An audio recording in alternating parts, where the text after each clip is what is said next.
Back in 2016 to 2017, I made the anime fanservice triggering saga. I kinda want to do a retrospective of those because those are very fun to make, and a lot of the takes that people say back then are still unfortunately being said today, which shows how things barely changed from nearly a decade ago. Then again, my takes barely changed from nearly a decade ago, it's just the presentation that changed.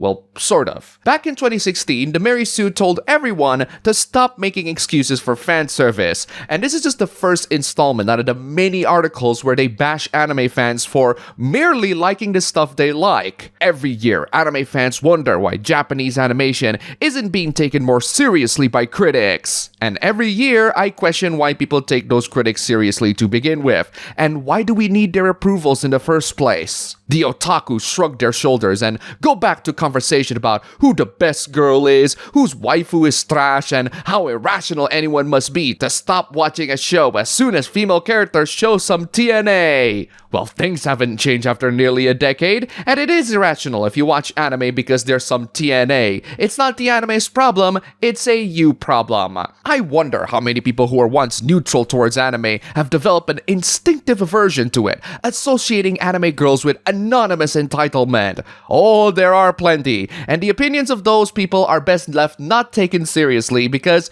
they couldn't distinguish between being entitled and just merely enjoying fiction. I'm talking about the regular girls in regular shows who are designed to sexualize non-sexualized situations for commercial gain despite the resulting artistic loss. Wow, I totally missed this in my last video. Fan service results in an artistic loss, which I can definitely say is an objectively false statement, but that doesn't stop these people from making them, right?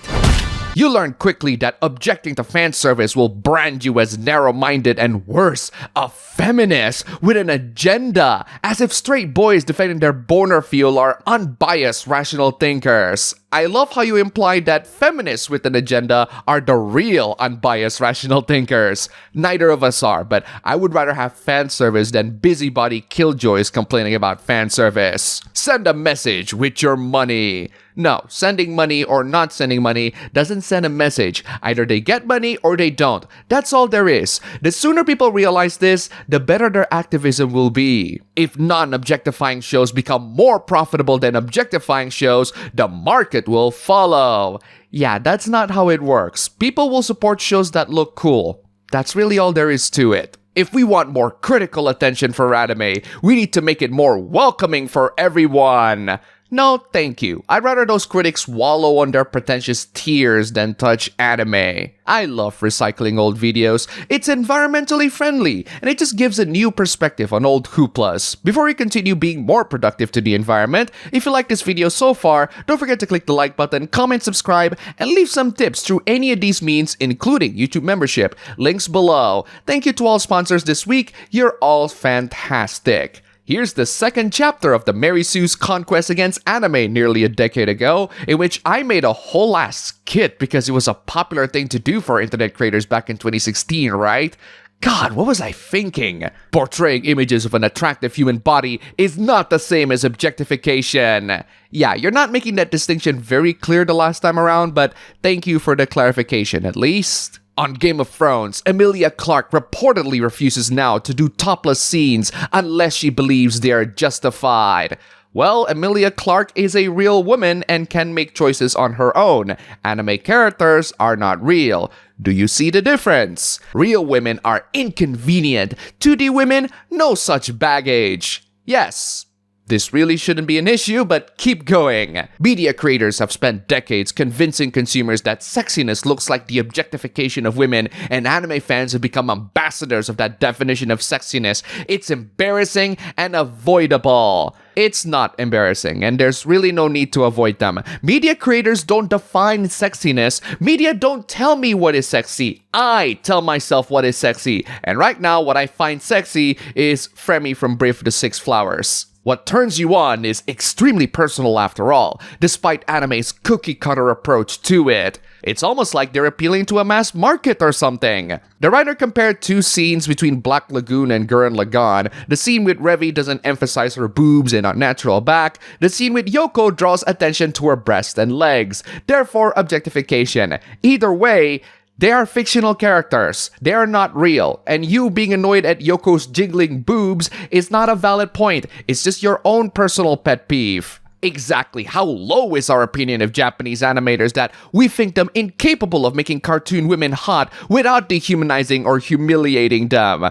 Cartoon women cannot be dehumanized or humiliated. They are cartoons. They are fictional. They are not real. Agency, motivation, a voice, personality, enthusiasm, dignity, autonomy, consent. It's disheartening just how many people see such elements as unreasonably high expectations in a medium where literally anything is possible. I love how by saying all of this, you imply that Yoko doesn't have a personality because her tits jiggle. Yoko is confident in wearing her outfit and showing it to everyone. That shows agency. She has a motivation. She has a voice and personality. She has enthusiasm and dignity. She has genuine character development throughout the anime, and you dismiss all of that because her tits jiggle too much in your face. You got so distracted by fan service that you reduced a genuinely awesome character to nothing but her organs. And where the misogynist ones? Please. Here's the third chapter of the Mary Sue's conquest against anime. This time they're attacking moe. That's right, moe. When aiming for a moe response, creators often try to generate insta-empathy through devices like cat ears, hyper-feminine costumes, or a school setting, all calculated to position characters as vulnerable relative to the adult male viewer from the start. Aw, it sucks that they don't appeal to you, right? The result is that most moe characters are deliberately unrealistic teenage girls. Yeah, it's almost like anime is fiction or something. Moe is all about building empathy for characters, but only those least like the real women they target audience is likely to interact with every day.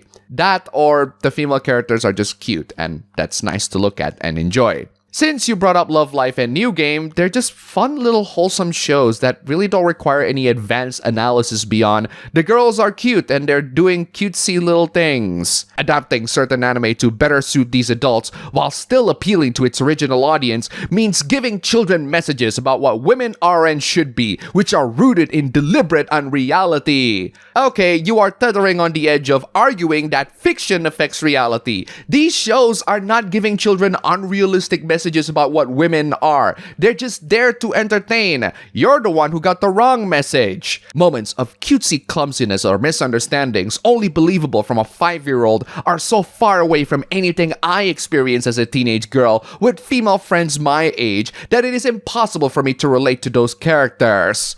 Wow, I was just kidding when I said that moe doesn't appeal to you, but I was actually right on the money. Moe not appealing to you is really not enough grounds for criticism. That's just a personal subjective opinion, and your opinion is not adding any substantiative value to the conversation. I get yanked out of my immersion in the story, roll my eyes, and either switch off entirely or wait for the anime to win me back over again. But you see, writer, this is not the anime's problem, this is a you problem. If we can acknowledge the genuinely positive aspects of moe while also criticizing the ways in which it contributes to a long-standing problem of female representation, perhaps we can build a more inclusive anime culture together.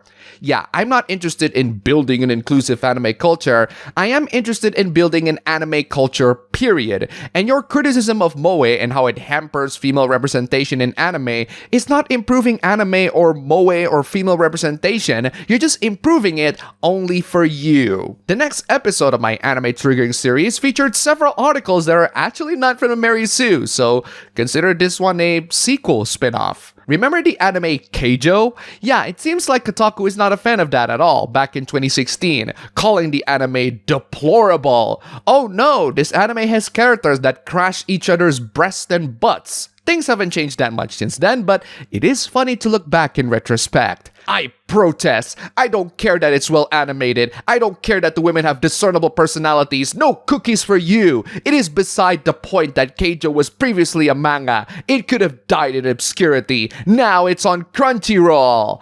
That is such an amazing line. And I checked. It's still there. The writers just straight up said that this anime should have died in obscurity. At the time, I found this line deplorable, but now that I think about it, I actually agree with this. At least Keijo being an obscurity doesn't lead to dumbass journals making dumb takes like this. These writers are basically gatekeeping themselves, and that's pretty much what we need in this fandom. These moral busybodies being kept out of the gate. And the only way to properly do that is if media creators are not afraid of taking risks in their fiction and be as shameless as possible. What I don't understand is why, despite cultural differences, a lot of American anime fans see Keijo and laugh it off, unmoved that in this show, women are valued at the sum total of their body parts. Because it's a fictional story involving fictional women that are not real, and you should never, ever equate the value of real women to fictional women, especially when fictional women are way better than the real ones. But that's just me. This article was also among my Mary Sue triggering saga, and it is precious to discuss now. Why do men love playing these sexist virtual girlfriend video games? The article is talking about a visual novel game on Kickstarter called Harem Protagonist. At the time, this game was highly anticipated, but I do wonder if the game ever comes out because I have never heard of this game again until I decided to revisit this hoopla. And this is where things get really interesting. The last update for the Kickstarter of this game was in July 2022, and the comments are filled with people asking when the game is coming out. There are no announcements about the game being abandoned, no refunds to the backers. This game raised in total 62,000 euros. I guess we're adding this in the pile of failed Kickstarter projects. Or scam Kickstarter projects, baby. Why do men love playing with virtual girlfriends? Is this type of digitized emotional roleplay inherently dangerous?